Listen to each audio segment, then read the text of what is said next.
உள்ள வரலாமா sir? Yeah, come in.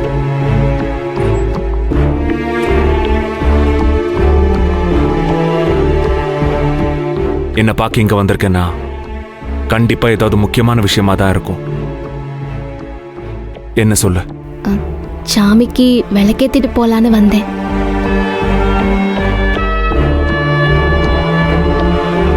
நான் விளக்கேத்துறதுல உங்களுக்கு ஒன்றும் பிரச்சனை இல்லையே? யா ப்ளீஸ்.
நான் தினம் சாமிக்கு விளக்கேத்த வந்தது நீங்க கூப்பிட்டியேங்கிறதுக்காக மட்டும் இல்ல சார். உங்களை சாமிக்கு சமமா நினைச்சதே ஏத்துனேன். இனிமே நானே தினமும் வந்து விளக்கேத்தி வச்சுட்டு போறேன்.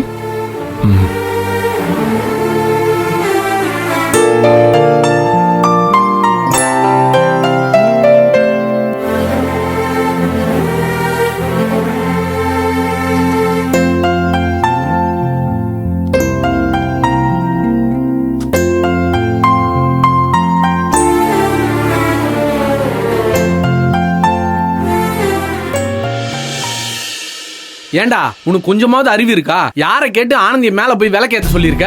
ஏய், அதுல என்ன தப்பு இருக்குன்னு கோவப்படுற இப்போ? அன்பு, நீ நல்லவனாரு, அதுக்காக அநியாயத்துக்கு நல்லவனா இருக்காத. இவ்ளோ நாள் நடந்த பிரச்சனையில ஆள் ஆளுக்கு போராடி இப்பதான் ஒரு முடிவுக்கு வந்திருக்கு. அதுக்குள்ள இதெல்லாம் தேவையா நமக்கு? புதுசா ஏதாவது பிரச்சனை முளைக்கிறதுக்கா? என்னாச்சு முத்தண்ணே? எதுக்கு அன்புவ வையிறிய? நாங்க ஒண்ணு திட்டலமா, நீங்க தான் தேவையில்லாம ஒரு பிரச்சனையை சொரிஞ்சு விட்டு வந்திருக்கீங்க.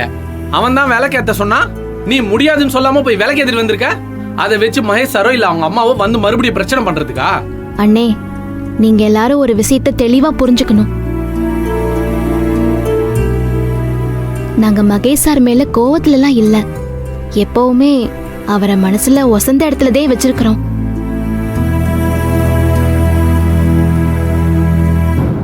மகேஷ் சாருக்கு அவரு நினைச்சது நடக்கலங்கிற வருத்தம், கோவம் எல்லாம் இருக்கிறது உண்மைதே. ஆனா அவருக்கு எங்க மேல பாசம் இல்லாமலாம் இல்ல.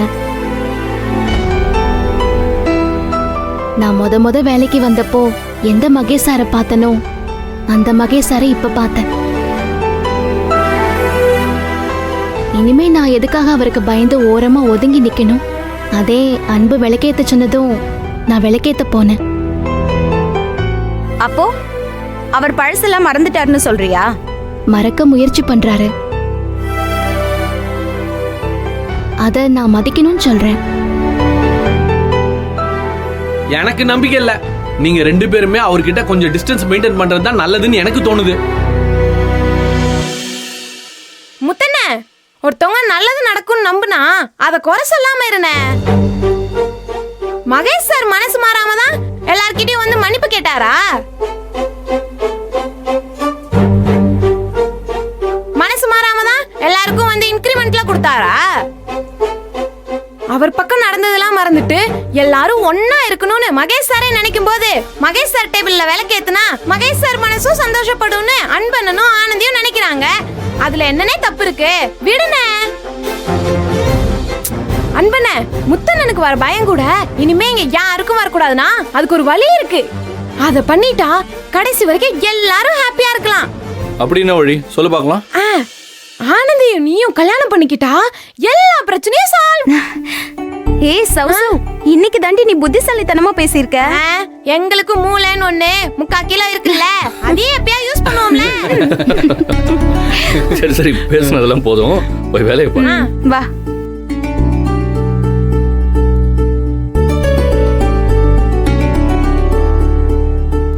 ரொம்ப தேங்க்ஸ் ஆனந்தி. எதுக்கு? நான் சொன்னதும் ஏன்னு கேட்காம போய் மகேஷ் சார் கேபின்ல விளக்கேத்திட்டு வந்தல்ல, அதுக்காக தான். இங்க பாரு ஆனந்தி, யார் என்ன வேணாலும் சொல்லட்டும், அதெல்லாம் நீ காதுலயே வாங்கிக்காத. நீ இப்படி இருக்கிறதா மகேஷ் சார் மனசுல இருக்கிற காயத்தை சீக்கிரமா ஆர வைக்கிறதுக்கான வழி. அவர்கிட்ட நீ எதையும் எதிர்பார்க்காத பழைய மாதிரி மறுபடியும் பழக ஆரம்பிச்சாதான் அவர் எல்லாத்தையும் மறந்துட்டு நமக்கு நல்லதே நினைப்பாரு. கண்டிப்பா.